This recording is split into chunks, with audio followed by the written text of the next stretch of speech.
let's say, let's go canola oil, right?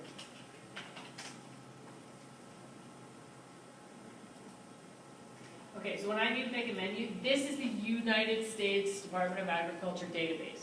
This is how I, barring using calorimetry, there we go, calorimetry or a mass spec, this is what I use to add people's foods up. It's not as efficient as Nutritionist Pro, but when I'm going to enter a new menu item in Nutritionist Pro, I have to make it from scratch, and this is how I do it. So down here, let's look at, okay, so vitamin E, alpha tocopherol. So in this particular instance, they're giving me the alpha tocopherol count. In other instances, like if I went through and searched other foods, they'll give you a mixed tocopherol count, and then you just kind of have to know the difference.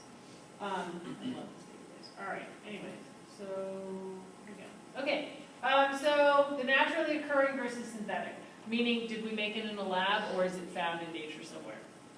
The synthetic form is esterified. This makes it great for food processing because it doesn't break down, right? It's protected. But if it's esterified, what do we have to do to get to use it? We have to break the bonds, right? Like we're not using synthetic.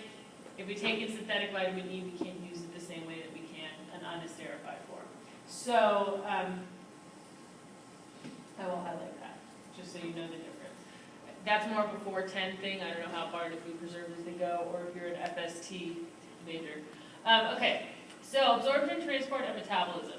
We take it in. So they hydrolyze the esters to free alpha tocopherol, which should sound familiar. And then they get absorbed via passive diffusion, and then they get placed into chylomicrons, right? And then they enter the lymphatic system. If we don't absorb it, we will excrete it.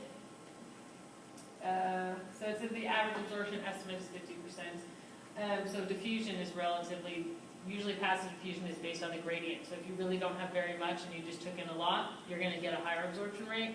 If you have a lot in the enterocyte already, you're going to get a lower absorption rate. Transport. The liver incorporates into VLDLs, right? The difference is you can also convert to a water-soluble form. Okay, so here's where we start talking about alpha tocopherols versus RGs. In the VLDLs,